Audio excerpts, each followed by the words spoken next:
I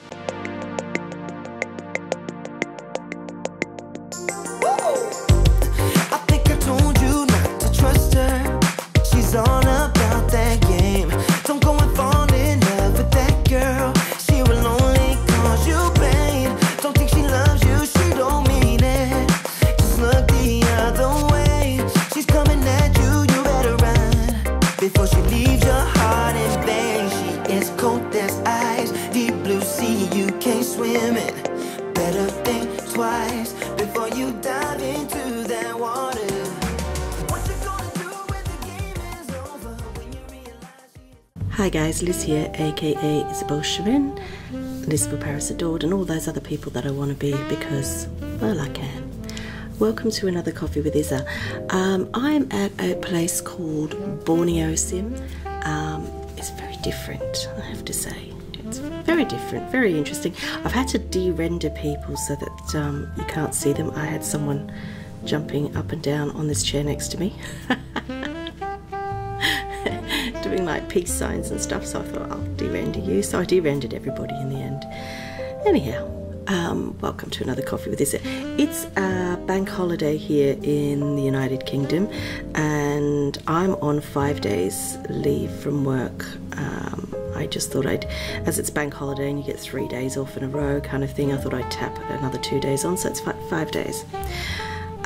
Today's Coffee with Isa is slightly different, and it's very serious today, because on the weekend, on Saturday, I was having a normal day on Saturday, and I had a little fellow with me and I was babysitting him, and you know, I was sort of distracted, and then he started playing with his little dinosaurs and he wanted to watch a dinosaur show, so I popped him down to do that.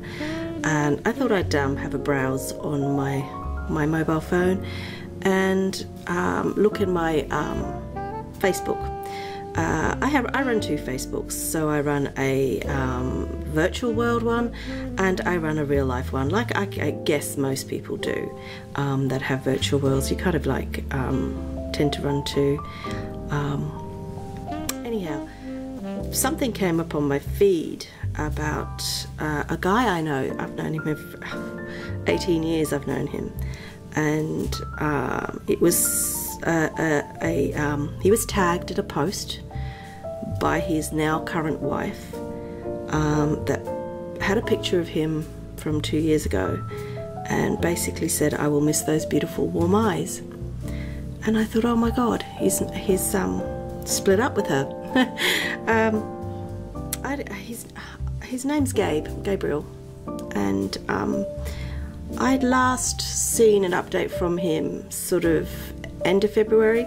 He'd become a lot more quieter on Facebook because he'd got married, and by all accounts he's been married a year, and by all accounts everything seemed wonderful. They're very much like soulmates, but when I went and looked at the post, I realised that Gabriel died on the 5th of March, and that was the first way I found out about it. It came as quite a shock to me, and to be honest, I still don't know how to process this, and I'll tell you why. I met Gabriel 18 years ago. 18 years ago, Yahoo Messenger used to have Yahoo chat rooms, and I've touched on this before about all the sorts of crazy things I used to do with my girlfriends and stuff. You know, we'd drop the kids off school and we'd get online. Yahoo had chat rooms that had webcam features to them, so you could go into the chat rooms and you could see who was on webcam and just click and then view them on webcam.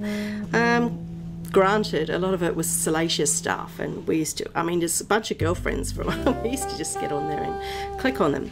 Anyhow, one day we clicked on this one, Gabriel, and no, it wasn't a salacious one. What appeared before us was this absolutely gorgeous Mexican guy, and I mean gorgeous Mexican looking guy who lives in Ohio. I absolutely fell in love with that guy from that very second, and it was just like visually, I was just like, and by all accounts, he did with me at the time. So my girlfriends and I were like chatting to him and like, oh my God, you're normal and blah, blah, blah, blah, blah. And all of us were like, whoa. But we added each other as friends. Whereas we'd normally go in these chat rooms and muck around and just, I guess you could call us like young mother trolls. Gabriel and I added each other, and from that point onwards, we used to talk every day. We used to talk every day, as in like I'm talking to you now. We used to sit in front of the webcam and we used to just chat, just talk about all sorts of things, our aspirations in life, all that kind of thing. And we did that for 2 years. Gabriel and I grew very, very close. Make of that what you want. But we grew very, very close, and the feelings were very intense. You know, I fell in love with this person. I fell in love with the soul of this person. I fell in love with the visual of this person. The only thing that wasn't there for us was the actual standing in the same room. It's, you know, he Ohio in America, me in the United Kingdom. So we kind of like had quite a few conversations about how we felt and about, you know, going to each other's side of the world and the realities of that. And we both made the decision that he was never going to leave America, and I was never ever going to leave England because I had children. So, and my children were quite like very, very young then. So it was just never going to happen. And we ended up just becoming friends. So we would still talk, but we withdrew from that. You know, so we kind of like let each other go in that respect. And we continued our friendship.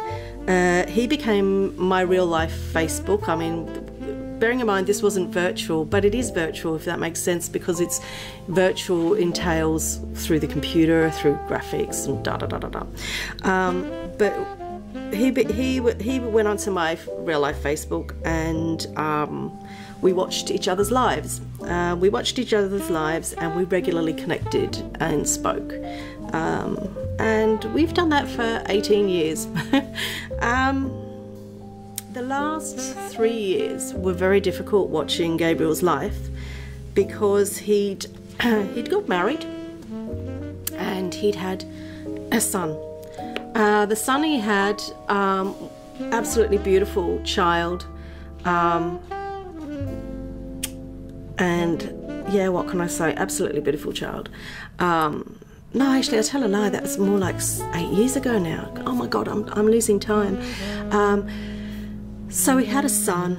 The relationship went absolutely awfully wrong. Sorry, I've got my time things different. 3 years ago, the relationship went terrible. They had already split up, but there was a child support issue.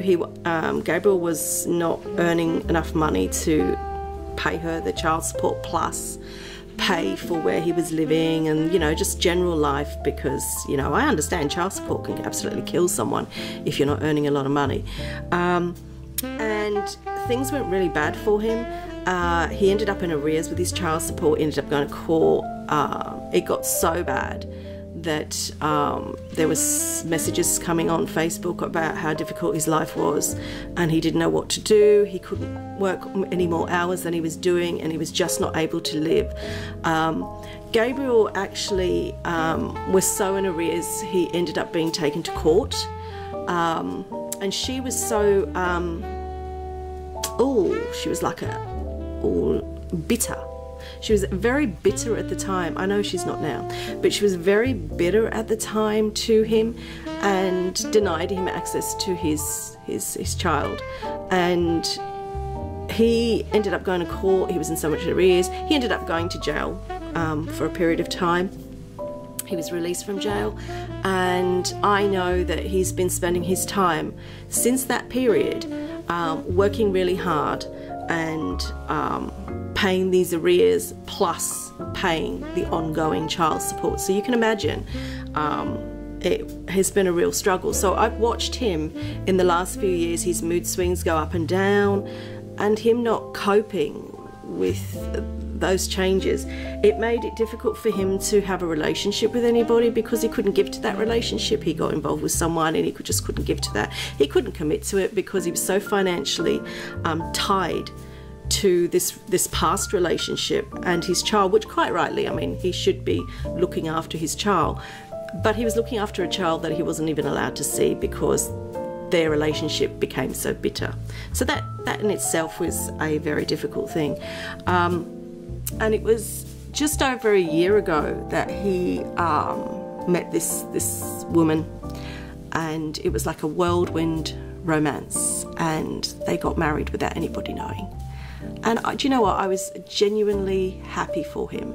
You know, there's a part of me that was a little bit like, I wish it was me, but you know, it was never going to be me, because we'd agreed that neither of us would ever leave our homes.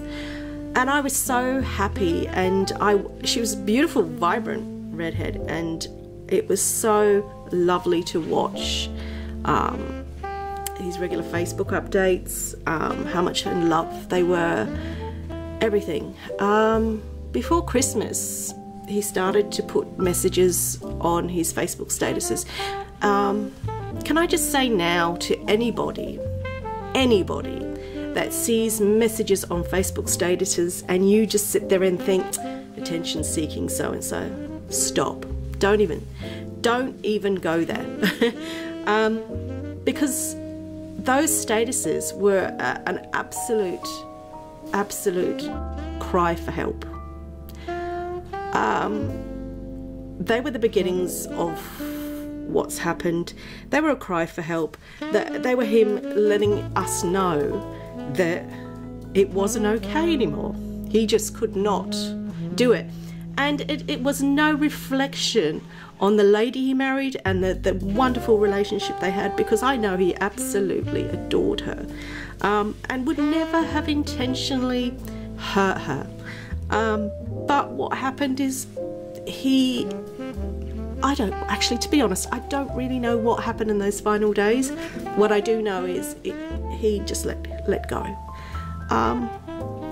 And I think the reason I'm talking about this today, number one, is for me to sort of put it in my head, but number two is about the fact that this is our modern lives now.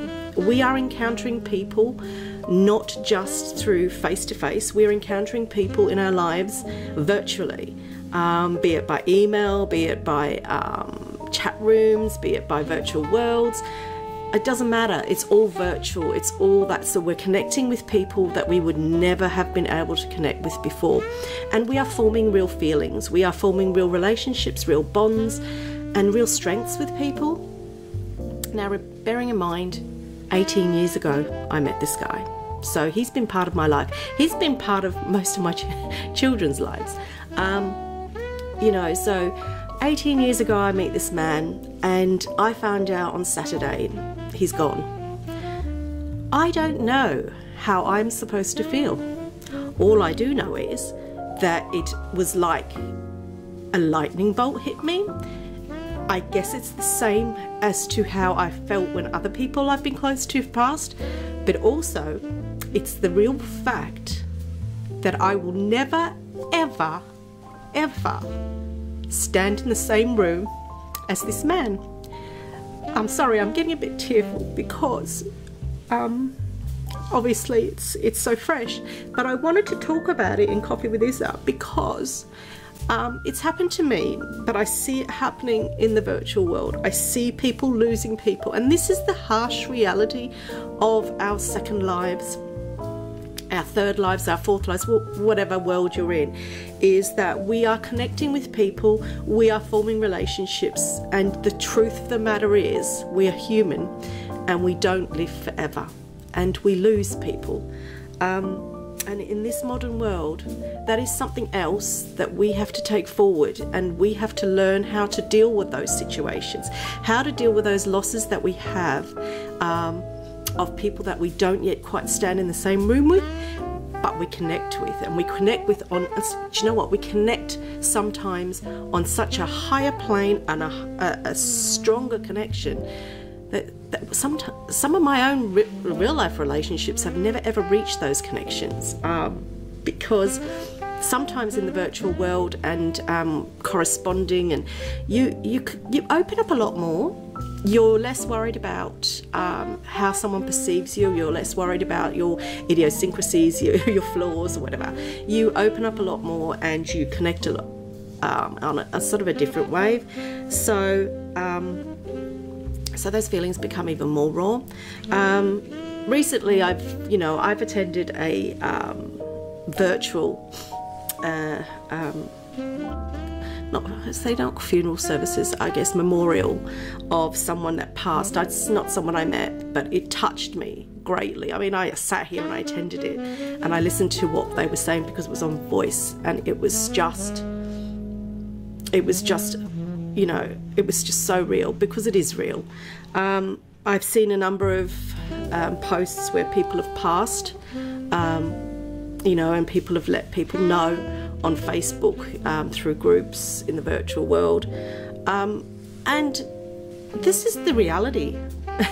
This is the reality of our virtual lives, that we do pass on. No matter how much we want to live forever, we do pass on, and we do connect with people. And I guess, this is drawing both, I'm talking here about both death but also suicide, because Gabriel took his own life. And the thing is, all those real people, none of us actually did anything. I didn't do anything. I couldn't do anything. I'd message him, I'd talk to him, but I couldn't do anything. His poor wife couldn't do anything. No one could do anything, because we had no control of what he, in his head, was going to do. We don't have control of those situations, but it's how we actually deal with them, which is the very difficult thing. And I'm sitting here talking to you because I actually do not know how to deal with this. It's the pain inside is hard to describe, but also I don't know how to talk to other people about it, because they wouldn't understand it. My close friends, and also my kids, they knew of Gabriel. My close friends knew of Gabriel, because obviously they were around at the time, and they got to know Gabriel as well. One of my friends is actually in Jamaica, who was there the day that we met Gabriel, and I'm yet to tell her, but I will wait, till when she comes back. But it's, how do you deal with the loss of someone that you've met in a virtual world? How do you deal with the loss of someone you've known a long time via a virtual world, but you've never stood in the same room as? Is it any less than a real life loss? What is it? And that's the bit I can't seem to understand, because I'm telling you now, the pain is exactly the same. The feeling of loss is exactly the same, but all I have are photos, videos. I've got thousands of videos. We send each other the stupidest, funniest videos. Is photos and videos and words, voice notes, but I will never know what it was like to sort of stand there. But his wife will, and his family will, and his children will. So I just wanted to say, for anybody that looks at virtual world people and thinks they're silly or whatever, just because you're not in a virtual world, you might have met your partner through a dating agency. You might be corresponding from a pen pal from across the world you've known for years. I mean, I know many people that have met people in the chat rooms from years ago when MSN chat existed, Yahoo chat and all that kind of thing, and went on to form these friendships, and they've maintained them throughout the years, but I've never met these people. But it doesn't matter where you encounter someone, it's all virtual. You've met someone virtually through the computer, and you form friendships and relationships. Those friendships and relationships are as tangible and real as the ones that you have from some person you met walking down the road. The only difference, like I said, is not standing in the same room as that person. In our modern society, we're having to move forward with this technological part of our lives, and it's what are we going to tell our children? How are we going to explain to our children how they should feel? Because they are starting to meet people in much the same way. I mean, I know so many people that meet people online and form friendships. Don't necessarily meet up, but they form friendships. It's how do you explain this kind of thing? That this is the reality of all of those virtual relationships we have, that eventually they die, just like we die, and I might not be making sense, but it's just I've struggled in the last couple of days. I've tried to get on with normal things and sat outside in the sun, and you know, but it's been sort of at the back of my head troubling me, because I sit there and I think, do I have a right to feel how I'm feeling? Or do I not? Do I have a right to grieve for someone I've never met, yet I have? Or do I need to put that in a box somewhere because I'm not allowed to? It's a very strange, surreal feeling, but what I will say is I feel exactly the same way about him as like I've done anybody else that has passed from my life. Certainly, I wish I could have done something to have changed what he did, but I also know how long he'd been troubled, and I also know that even his happiest time, and honestly he was so happy, that didn't change what he was planning to do, and that's the hard thing. You have no control of people, whether they're close to you or whether they're virtually far from you. I've seen a number of things on my virtual Facebook where people are expressing how low they're feeling, how sad they're feeling, how things affect them, and people mock that. I would stop and reconsider when you mock someone. I would stop and reconsider when you bully someone. I would stop and reconsider the actions that you take through the virtual world, because you're keyboard worrying, you're pulling people apart. I mean, let's go into SL Secrets. I mean, that is the most, dare I say it, bloody disgusting website I have ever come across. The way they pull people apart, the way they treat people, and let's go into trolls on the internet. Trolls on the internet, bullies, all these people, the bullies that bully via Facebook, they bully everywhere. You are having the same impact on that human being that you would have if you did those things face to face with them, okay? You are having the same impact. You are hurting them. People are humans. That pixel person on your Facebook is a human being. That pixel person you walk past, that virtual person, is a human being. When people lose someone and death happens, they feel that. Next time someone's reaching out, why don't you just stop and just say, hey, I've got 5 minutes. Do you want to sit down? Let's talk. I do wish that I had the time to have done that. I do wish, I have regrets that I never ever went out to visit. Biggest regret. I'd always planned to, but I'd never done it, you know. we always talked about me coming out there and how much fun we'd have. I mean, he was like he turned into a real hippie. He was a tattooist. He did tattoos for a living, had long dread hair, biker mates. Some of them added me on Facebook. And I was just like the complete opposite to that. But they're really cool people, really nice people. And yeah, I think just spend time remembering that we're human beings, and that whether you're in the virtual world or you're in the real world, death happens, people hurt, people pass, and I guess we have to ask ourselves, how do we deal with this? Because this is our life now, this is our virtual modern lives, and how do we accept death in a virtual world, in a virtual way, and how do we move forward from that? How do we grieve? How do we speak about it? How do we shed that weight from our hearts? I don't know. I'll let you know in 6 months from now. It's just really hard. I was never friends with his wife on Facebook, strangely enough. So I would not have seen all the things that she'd put on Facebook as he passed, and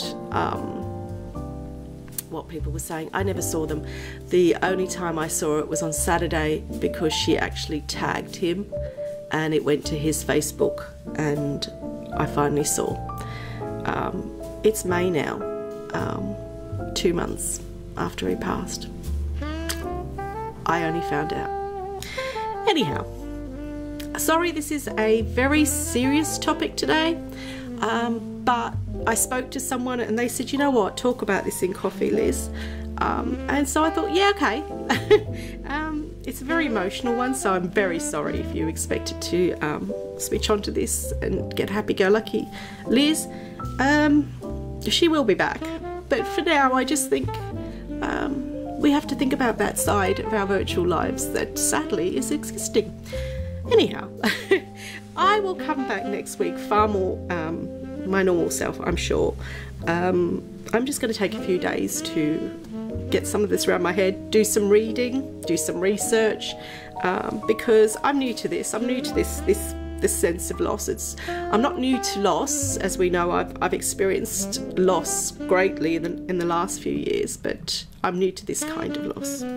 Anyhow, I hope you all have a good week, and I will see you on Monday again for Coffee with Isa. And love each other. Bye. I think I told you not to trust her. She's all about that game. Don't go and fall in love with that girl. She will only cause you pain. Don't think she loves you, she don't mean it. Just look the other way. She's coming at you, you better run before she leaves your heart in vain. She is cold as ice, deep blue sea, you can't swim in. Better think twice before you dive into that water.